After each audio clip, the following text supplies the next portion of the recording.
Who doesn't like guacamole? Exactly. Let me show you how to make guacamole in your food processor or your blender.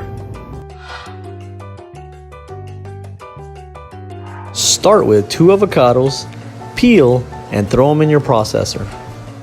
Add some cilantro, use half of the bunch, and squeeze in 2 limes,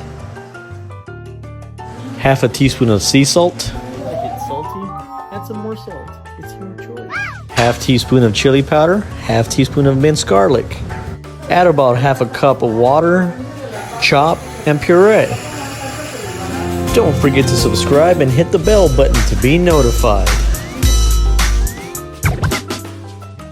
So there you have it, Poncie special guacamole. Outstanding.